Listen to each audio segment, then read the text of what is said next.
Divine Grace, Śrī-śuka Saraswati Gosvāmī Maharaj Prabhupada ki, Ananta Kota Vaishnava ki, ISKCON founder the Chais, Divine Grace, Śrīla Prabhupada ki, Yamarāja, Śrīla Haridas Thakur ki, Aimse Goho Shri Krishna Chaitanya Prabhu Nityananda Sri Advaita Gadadhar Shri Vāsudevokta-kāriṇaḥ ki, Shri Radha Krishna Gopa Gopanath Shama Kunda Radha Kunda Giri Govardhan ki, Shri Vrindavan Dham ki, Navati Mayapur Dham ki, Gangamayi ki, Jagannath ki, Tulsi Devi ki, Bhakti Devi ki, Sankirtan Yagya ki, Harinam Sankirtan ki, Grantharaj Śrīmad Bhagavatam ki, Samaveta Bhaktivinoda ki, Gop Megha-nirhrādayā. All glorious to the assembled devotees.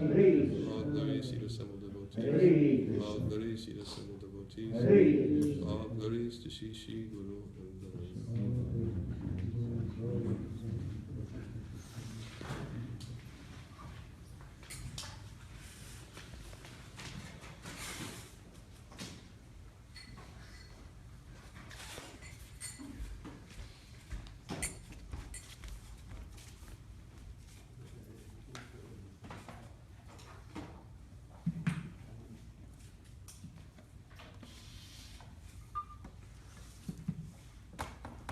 So, you're reading from here also?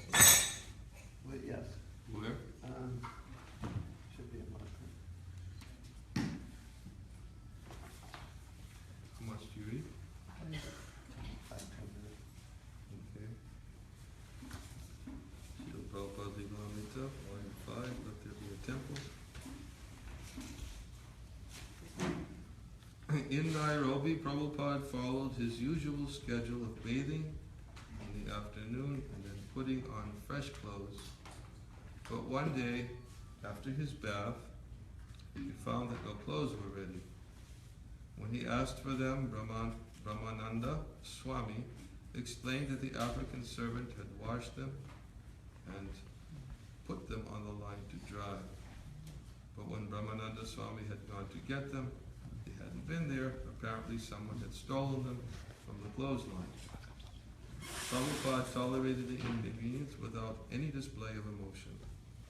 That evening, when the devotees of ISKCON Nairobi gathered in the temple to hear Prabhupada speak from Bhagavad Gita, Prabhupada saw the different items of stolen clothing on the African boys.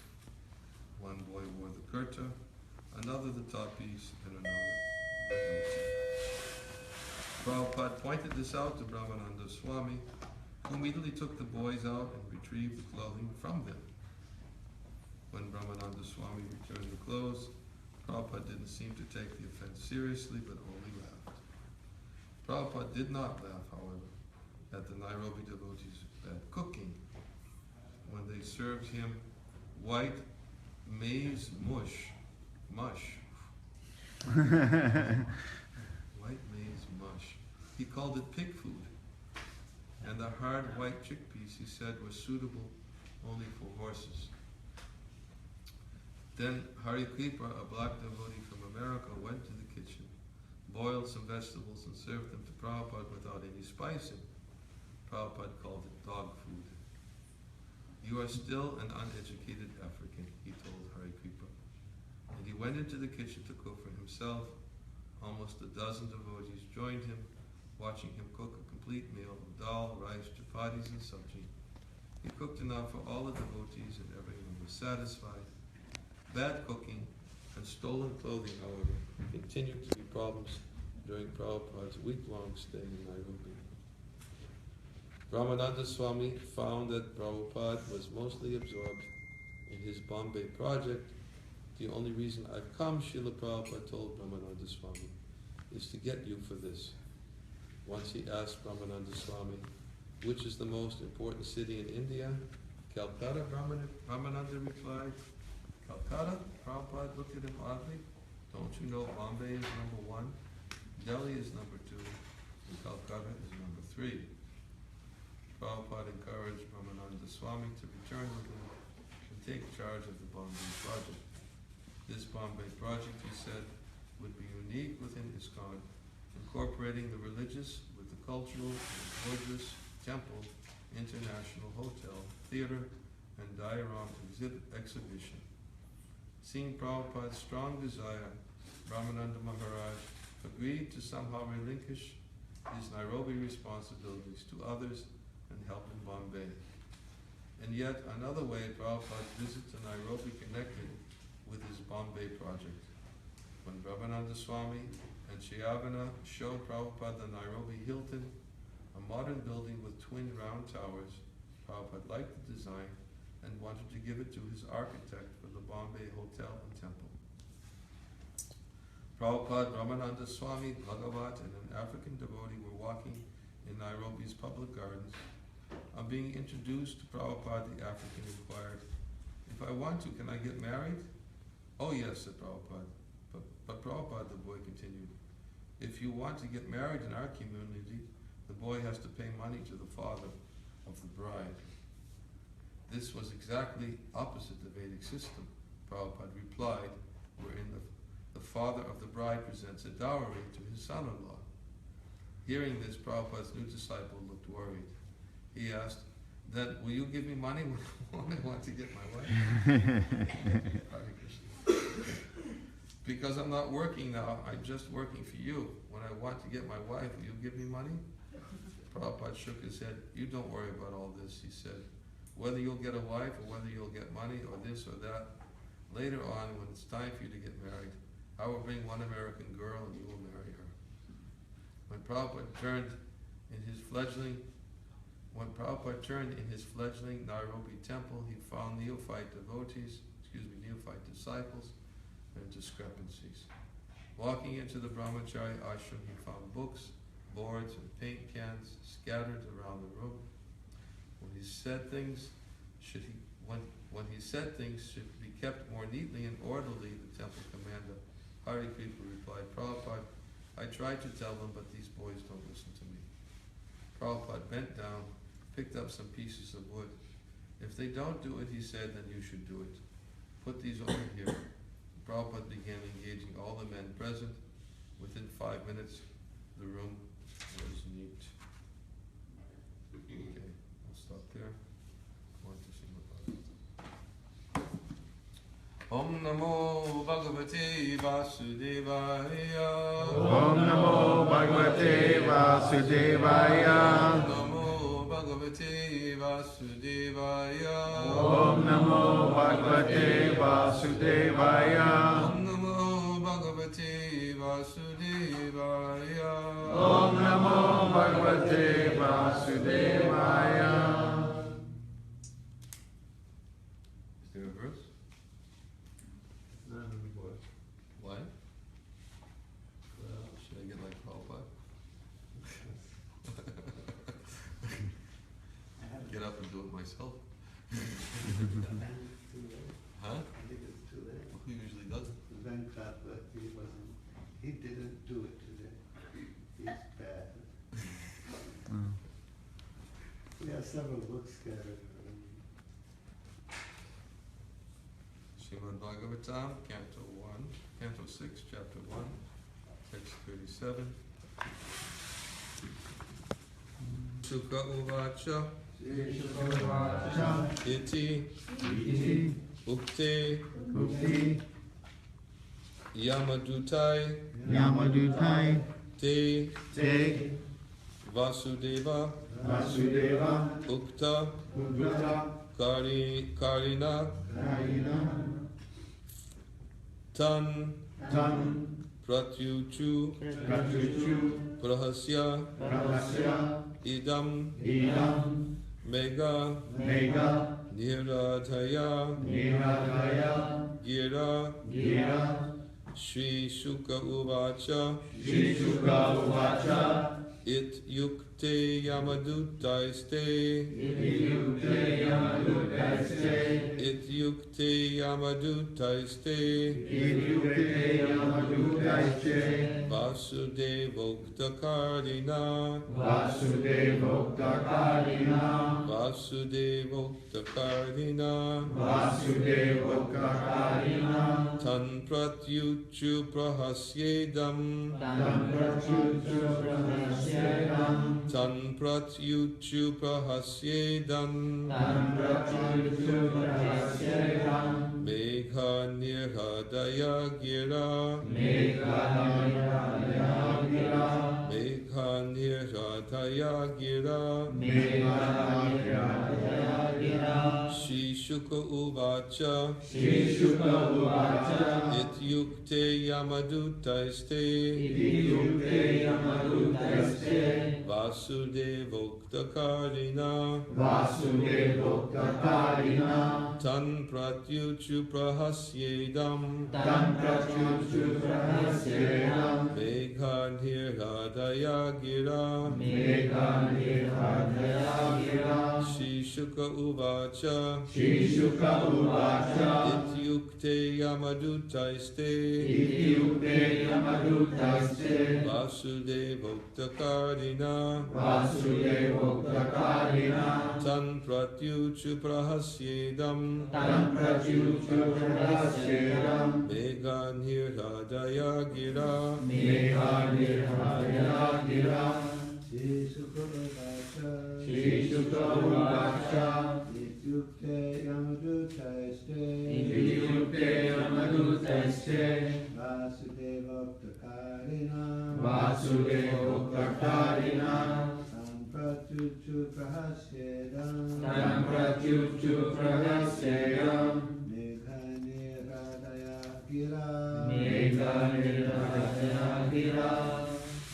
Śrī-śuka uvāca. Śrī-śuka uvāca. Ukte yamadūtais te.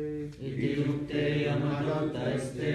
Vāsudevokta-kāriṇaḥ. Vāsudevokta-kāriṇaḥ. Tam pratyūcuḥ prahasyedaṁ. Tam pratyūcuḥ prahasyedaṁ. Megha-nirhrādayā girā. Megha-nirhrādayā girā. Śrī-śuka uvāca. Śrī-śuka uvāca. Ukte yamadūtais te. Ukte yamadūtais te. Vāsudevokta-kāriṇaḥ. Vāsudevokta-kāriṇaḥ. Tan pratyūcuḥ prahasyedaṁ. Tan pratyūcuḥ prahasyedaṁ. Megha-nirhrādayā girā. Megha-nirhrādayā girā.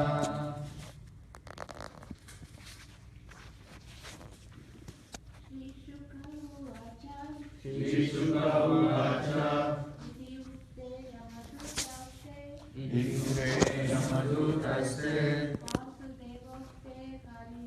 Vāsudevokta-kāriṇaḥ. Tan pratyūcuḥ prahasyedaṁ. Megha-nirhrādayā girā. Śrī-śuka uvāca. Ukte yamadūtais te.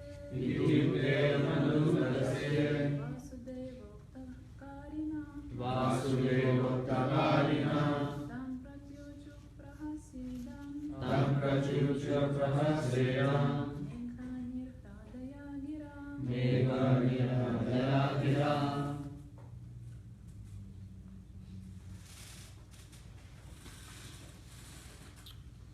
Śrī-śuka uvāca. Śrī-śuka uvāca. Śrī Śukadeva Gosvāmī said. Śrī-śukadeva Gosvāmī said. Iti. Thus. Ukte. Being addressed. Yamadūtai. By the messengers of Yamarāja. Te. They. Vāsudeva ukte-kāriṇaḥ. Who are always ready to execute the orders of Lord Vāsudeva. Being personal associates of Lord Viṣṇu. Who who have obtained the liberation of Salokya. who have obtained the liberation of Salokya. Tan Tan unto them. unto them. Pratyūcuḥ replied. Prahasyedaṁ Smiling. smiling. Idam this. Megha-nirhrādayā Megha-nirhrādayā resounding like a rumbling cloud. resounding like a rumbling cloud. Girā with voices. Translation. Śukadeva Gosvāmī continued, being thus addressed by the messengers of Yamarāja, the servants of Vāsudeva smiled and spoke the following words in voices as deep as the sound of rumbling clouds. Repeat. Śukadeva Gosvāmī continued, being thus addressed by the messengers of Yamarāja, the servants of Vāsudeva smiled and spoke the following words in voices as deep as the sound of rumbling clouds. Purport. The Yamadūtas were surprised to see that the Viṣṇudūtas, although polite, were hindering the rule of Yamarāja. Similarly, the Viṣṇudūtas were also surprised that the Yamadūtas, although claiming to be servants of Yamarāja, the supreme judge of religious principles, were unaware of the principles of religious action. Thus the Viṣṇudūtas smiled, thinking, what is this nonsense they are speaking? If they are actually servants of Yamarāja, they should know that Ajāmila is not a suitable candidate for them to carry off.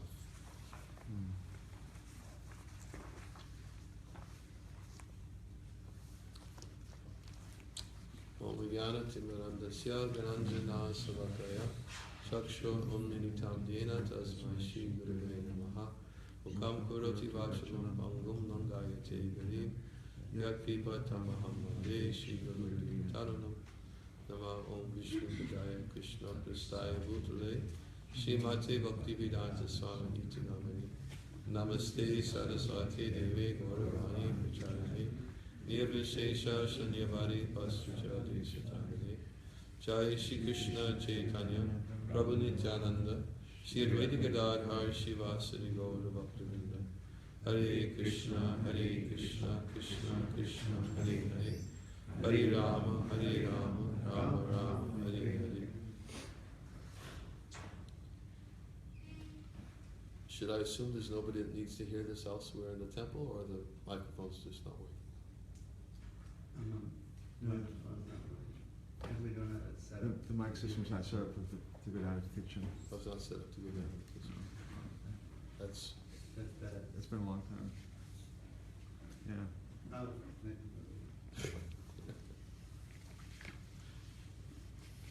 Unfortunately.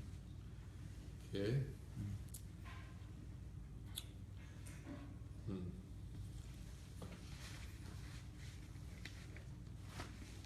So, Śukadeva Gosvāmī speaking here.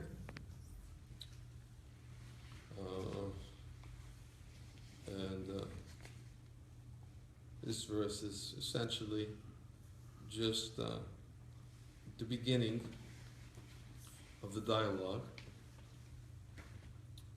which is about to take place between the Viṣṇudūtas and Yamadūtas. Yamadūtas, basically the essence, why laughing? It's so funny. Huh? Excuse me? Thinking about something else. Thinking about something else?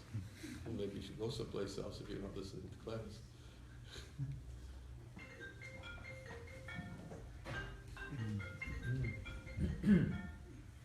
Okay.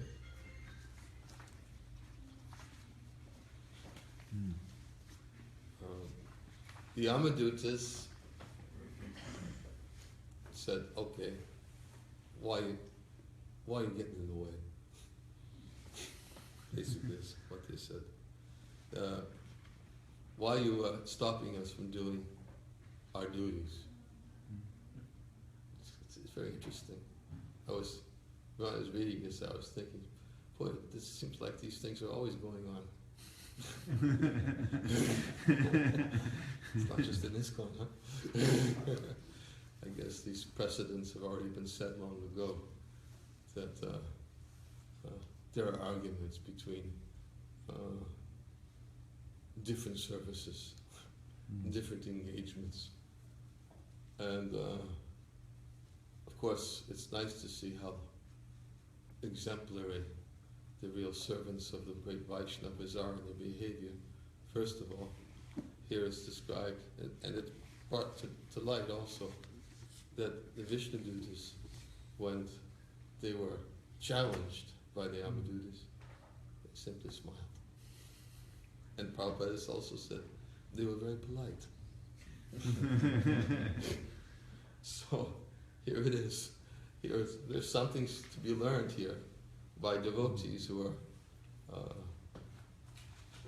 conversant and who are actually servants of great personalities, conversant with religious principles and servants of great personalities.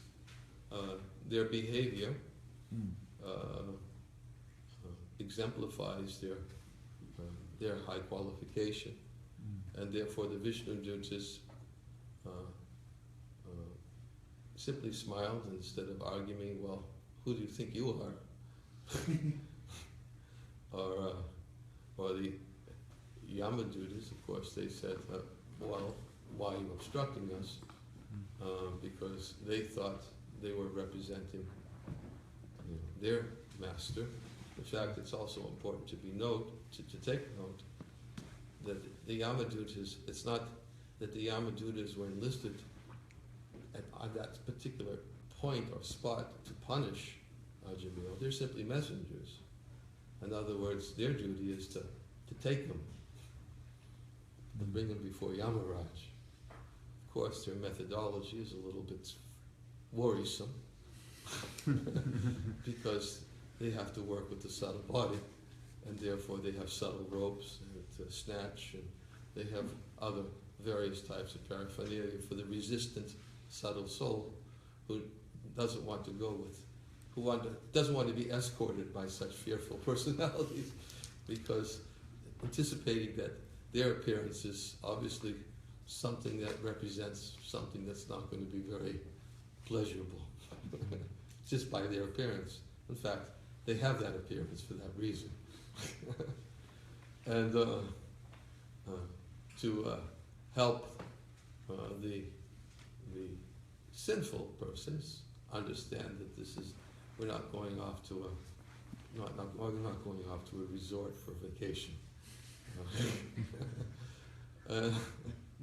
So, of course, the Yamadūtas have that fearful appearance, but they're great devotees. And they're very good servants of Yamarāja. But here we see that both the Yamadūtas and Viṣṇudūtas, they're of high caliber. The Viṣṇudūtas are polite. They smiled when challenged by the Yamadūtas, and not in a way that was inappropriate. Because, as we'll see in subsequent verses, that although the Yamadūtas challenged the Viṣṇudūtas and said, why are you obstructing us? Now the Viṣṇudūtas are going to come forward and say, well, we're representing somebody else, and therefore we'd like to hear from you, what is your criteria for taking this person here? Can you please tell us now? That if you're servants of Yamarāja and you're coming to snatch this soul and the subtle body to the abode of Yamarāja for his judgment, can you please tell me the criteria?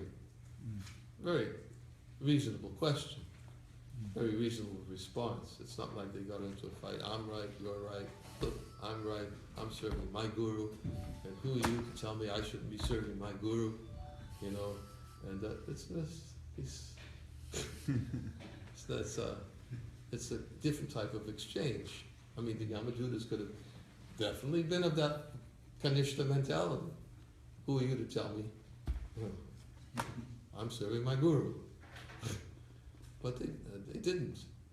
They actually had a very gentlemanly dialogue, not only for the edification of each other, but as we'll see, that also for the benefit of Ajāmila, who actually, I mean, Ajāmila was lying there. If they would have been completely Kanishta neophytes, Ajāmila would, after listening to their dialogue, he'd say, "Who wants to have anything to do?"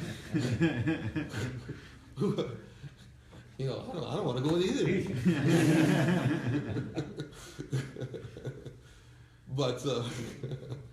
But because they were such elevated personalities, they had a very high dialogue.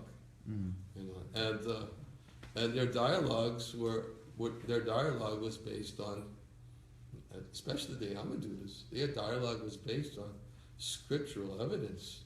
They were really speaking about the kind of things that we should know as Vaishnavas. We should know, but the important thing to understand is that although we should know him, we should also know what the Viṣṇudūtas had to say in response to that. So, another important point is to take into consideration is that their dialogue was not a Kanishta dialogue, it was an advanced dialogue, and it was based on scriptural evidence. And beyond scriptural evidence, of course, the Viṣṇudūtas were based upon the highest understanding of all scriptures it's based on Bhagavad Dhamma, surrender to the Supreme Personality of Godhead, which transcends all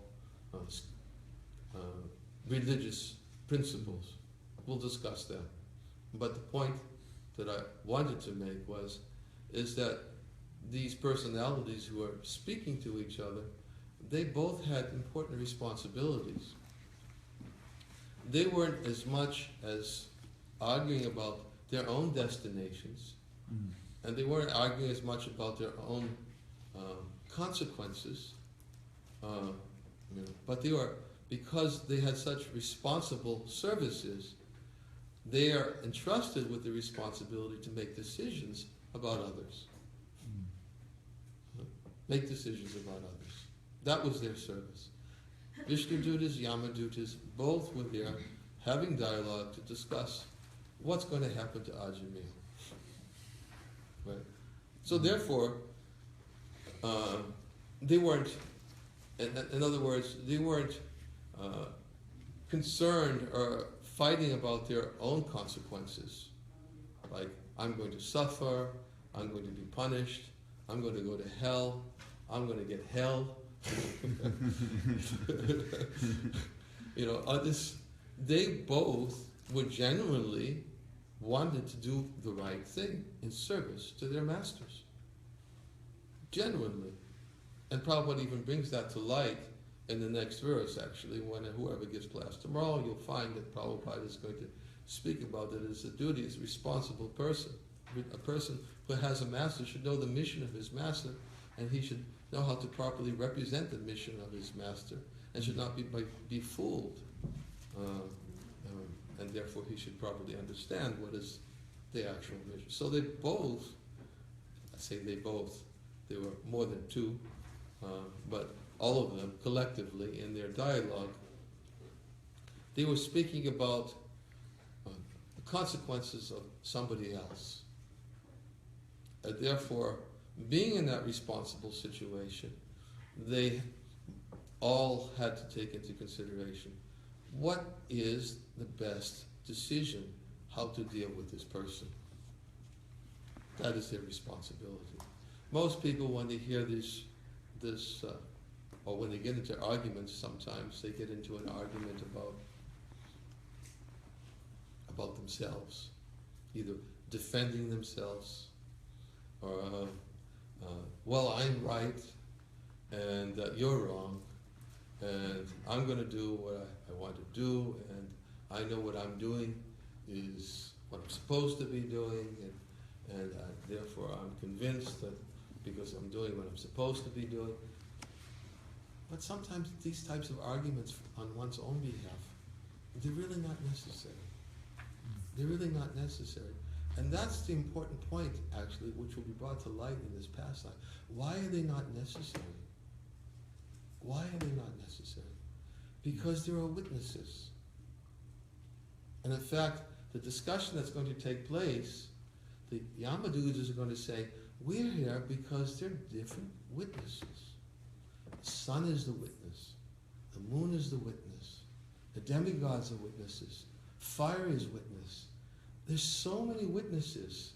They've all witnessed this Ajāmila. Of course, they also said Super Soul is witness.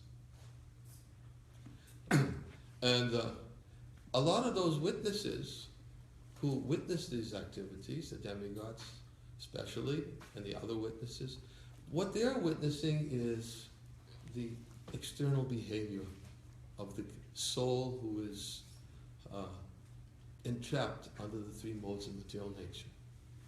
And in fact, that is exactly what the Yamadūtas are going to say to the Viṣṇudūtas. They're going to explain that we discriminate what is Dharma, what is Adharma, based upon those who are under the influence of the three modes of material nature. There are scriptural evidences to know what is Dharma. And anything that is according to scriptural evidence is Dharma, and anything that doesn't conform to scriptural evidence is Adharma. Based upon our observation, based upon the observation of many witnesses, this Ajāmila has, and they've been keeping record. Not only have they been observing, but they keep record. They have a very, very, very detailed and huge database.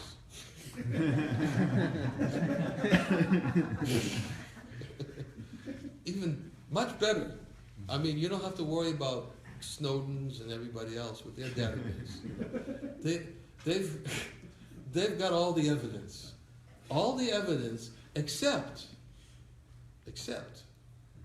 their basis, their database is accumulated by those witnesses who are not always in sync with Super Soul.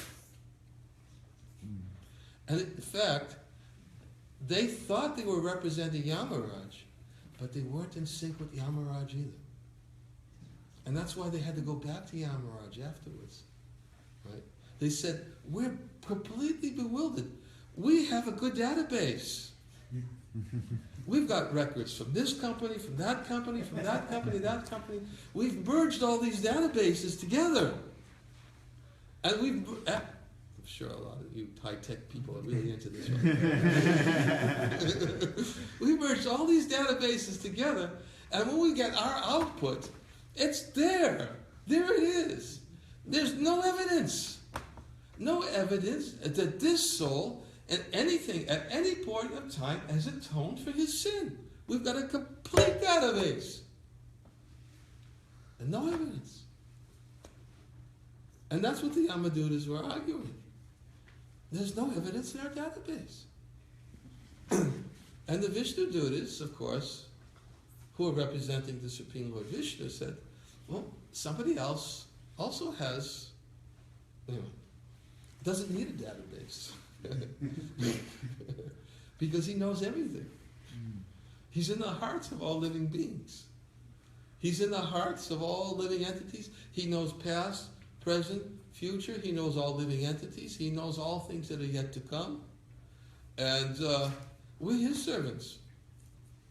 And we're representing him. And although you think you're representing your master, you've missed another factor that's not in your database. Basically, that's what they're going to tell him. You've actually missed a very important factor that's nowhere in your database. And therefore, their conversation both was based on scriptural evidence, but Bhagavad-dhamma is also based on scriptural evidence, but it's based on the highest principle of the goal of all scriptures, which is to surrender to the Lord. In fact, that's what Yamarāja is going to tell Yamadūtas. He's going to explain to them that, I, Yamarāja, Bali Maharaj, Prahlād Maharaj, Śukadeva Gosvāmī, he's going to name all the different Mahajans. We're all completely subordinate to somebody else that somehow you failed to recognize. You thought you were serving me, but actually I'm subordinate to somebody else. Conversations like this take place in many places in the Bhagavatam. Narada Muni and Lord Brahma had the same conversation. When Narada Muni approached Lord Brahma, he thought Lord Brahma was completely independent, that the whole universe was created by him, and he couldn't understand, why are you so busy and meditating, and who are you meditating on if you're the origin and source of everything? And Brahma had to tell Narada also in that particular conversation. Yes, I meditate on Lord Shiva. He also has similar conversations, because he also appears to be very independent, because his meditation is always deep on the Lord, with meditation on the Lord. So although they appear to be independent, they're not independent. So the point, and the important point to understand, is that persons who are in responsible positions, who have to think of the welfare of others, they should know that they should be conversant with the real religious principles. And they should try to understand that actually, that what we may calculate according to our data or our external calculation may not be necessarily the same output which is understood by those who are in sync with Supersoul, who know the heart. And therefore, oftentimes we see that if devotees are not careful, maybe inadvertently, sometimes deliberately, they pass judgment on others, judging externally what a person has done, just as the fire, the demigods, the sun and the moon, they may be witnessed, they may observe many things, but if they don't know what's going on in the heart, whatever they're witnessing is incomplete. And therefore, if we pass judgment and criticize, or if we pass judgment or punish, we pass judgment wrongly on others, without first trying to understand what is this person's motive. And even if you look at the consideration of Ajāmila, if we talk about motive, Ajāmila was calling out his son. He was calling out his son, but he was calling out without, as we discussed the other day, he was not calling out his son or calling out the name of Narayana, which was actually his son's name, with any kind of religious type of atonement considered at all. He wasn't thinking, I'm calling out my son's name because I want to counteract my suffering. He wasn't thinking anything at all. He was in a helpless state without thinking according to the external calculations. He wasn't thinking externally. No offenses were committed. And because he called out the name of Narayan without offense, he was qualified, as we discussed, for calling out the name in Namabhas, and therefore he did not need to be punished, which is the true glory of the holy name of the Lord, and which is upheld by the Lord himself and by the Viṣṇudūtas, who are representatives of the Lord. So But the point is that we should not be so careful or so quick to judge based upon external criteria, and therefore either condemn, criticize, or punish in any particular way, if we are not taking into consideration what is this person sincerely trying to do something for Krishna? And even now, that's only just in terms of our own consequences. If we misjudge, if we criticize, in fact, in Chaitanya Bhagavat, Vrindavan Das Thakur, he even states that all living entities are servants of the Supreme Personality of Godhead, and one should never criticize unnecessarily any living entities who are all servants of the Supreme Lord. And he even says that even if a sannyasi, even though he may be a great sannyasi, but if he criticizes others, then he's still subject to be punished if it's unnecessarily criticizing. And therefore, one has to be very careful that in assessing others, that one doesn't improperly judge others, because then the consequences may be on ourselves. But the difference is, if one is always thinking of the pleasure of the Lord, if one is always endeavoring to remember the Lord, if one is always making every decision in life in an attempt, one may not know, is this the right decision or the wrong decision? Sometimes devotees are put in a situation. What is the right decision? What is the wrong decision? Krishna, tell me. Krishna, tell me. If I don't know, I'm not in sync with the Super Soul. If Krishna doesn't tell me, how am I going to know? But if one is sincerely, without offense, endeavoring to make a decision for the Lord's pleasure, the Lord knows. Because Super Soul is the final witness. He is the final witness. And he knows that this person is trying to please me. He's not calculating. He's not thinking he wants to be an authority. He wants to lord it over others. He wants to use the scriptures to present himself as a great authority so that he can diminish others and find fault with them, so he can make others look bad in the presence of others, and so that others will get a kick out of it, and they'll laugh and they'll criticize them. He's not calculating. He's not calculating in any way. That's the difference. That a devotee is somebody who doesn't take any of these external criteria into consideration, but he makes a decision. Krishna, I'm not completely in touch with your will, but I want to please you. I want to please you. Maybe if I please your devotees and try to please your devotees who know the difference between what is right and what is wrong, and if I try to follow their instructions, then if I try to do what's best without a calculating spirit, without pride,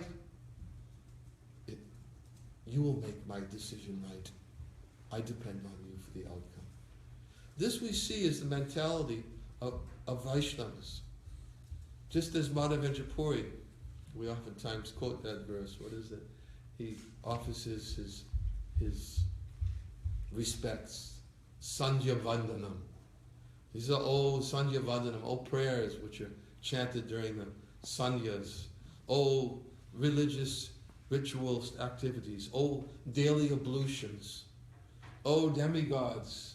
I know that I'm supposed to satisfy all of you. Forgive me. Forgive me. I know I'm supposed to satisfy all of you. And I'm supposed to somehow appease each and every one of you and to execute those things to satisfy you, because if I don't, then I'll have to suffer. and you won't be pleased. But essentially what Madhavendra Puri says, please forgive me. Now, I simply will remember that Krishna, the son of the dynasty, the killer of Kamsa. And I think that's sufficient for me to deal with all of my sinful reactions. I don't think there's anything else required. So Madhavendra Puri, he prays in that way. That is the meaning of his prayer. My prayer is, let me remember Krishna always. Let Krishna decide. He'll decide. Let Krishna decide. Am I right or am I wrong? Let Krishna decide. Was I, making this decision for my own selfishness? If he makes that decision, let him punish me. Let Krishna punish me. If Krishna punishes me, great. I know I deserved it. Let Krishna make the decision. He knows. I just want to remember him. One who surrendered, Devashi Bhutapta Ninam Patrinam Nakinkaro Nayamanicha Rajan Saratmanaya Sharanam Sharanyam Katomo Kuntam Parihitcha Kartam. That anyone who completely surrenders to Krishna Mukunda, he's no longer a debtor, nor is he obliged to anyone else. Not the sages, no forefathers, no humanity, no people in general, nor the demigods. He surrendered to Mukunda. Of course, one has to be very careful. We often bring to light the great danger that one should not justify surrender to Krishna in the name of a calculated decision. It's too much trouble. What I have to do, according to religious principle, I don't want so much trouble. Therefore, I won't do it. But Krishna says those who renounce their duties because they're too troublesome, their renunciation is not in the mode of goodness. It's renunciation because in the mode of passion and goodness. This is too troublesome. It's not transcendental. Right? So someone may say, I'm not going to deal with you because you're too much of a trouble, too much of a bother, even though I know it's my duty to deal with this. But I'm going to take the easy route, and I'm going to avoid dealing with this. But that's not, unfortunately, that's not necessarily what's going to please Krishna. Is that kind of renunciation. A devotee, in the face of difficulties, in the face of having to make a decision, he knows he has to make a decision, and therefore his decision, if he's rightfully situated, his decision is, yes, I will do this to please Krishna, and he'll follow through with it. It's not that I'll say I'll do it to please Krishna, but really I'm just using Krishna's name to avoid having to do that, and I'm using Krishna's name to tell everybody why I'm not doing it. But when it really gets down to it, that's what I'm really doing, and I'm going to do what I want to do. Looks good. It looks like I've gotten them off my back. I've got others off my back. I'm doing it to please Krishna. I've told them, and I'm thinking I'm not obliged to them anymore. But actually, really, I'm really going to do what I want to do.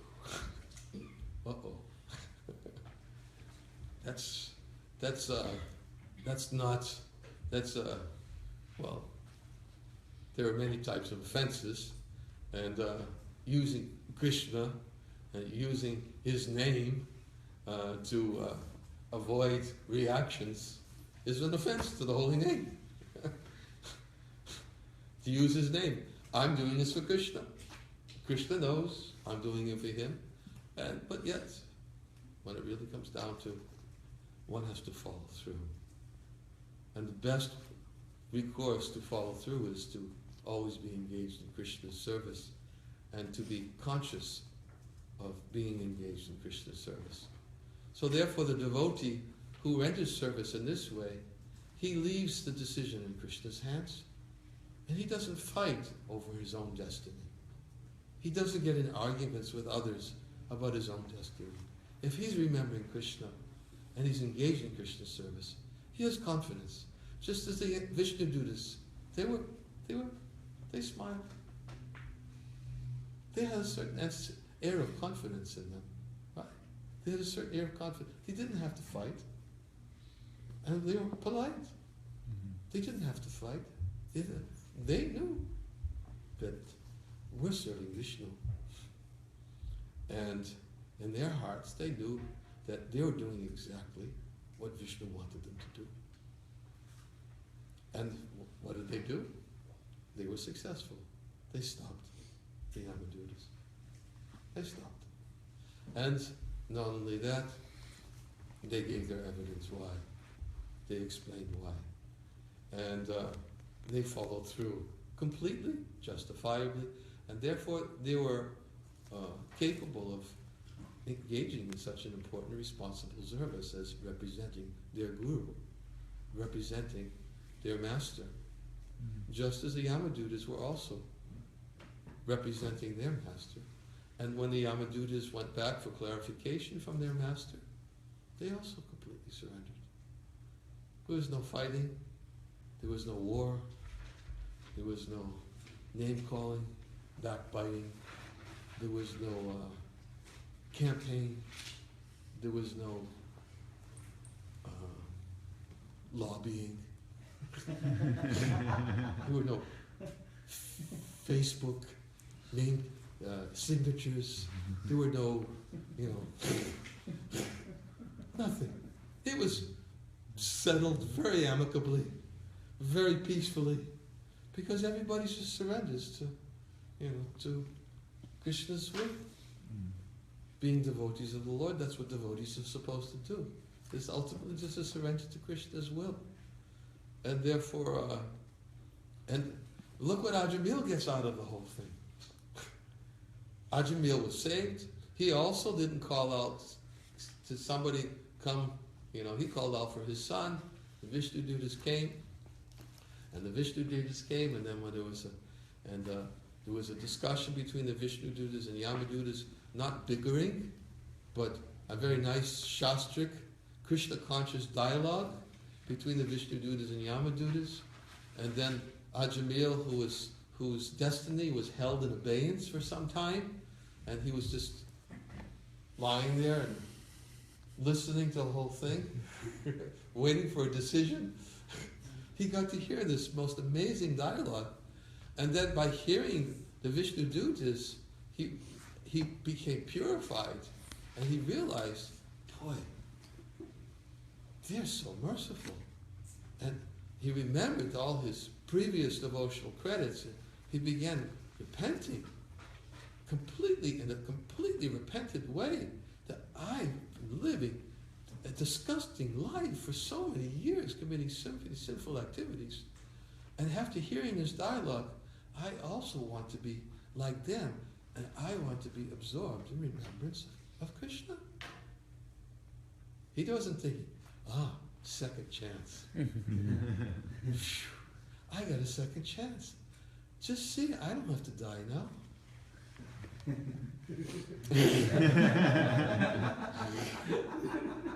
He could have been thinking, I didn't have to. I'm here for again another chance to go for it. I didn't get punished. Just see, I got away with it. There's the proof. I got away with it. I didn't have to get. So he also became purified by the dialogue, and he realized, wow, I'm such a sinful wretch. I forgot the Lord. I want to become like them. I want to remember the Lord constantly. And he wasn't thinking, now that I got another chance, that let me go back to my previous sinful way.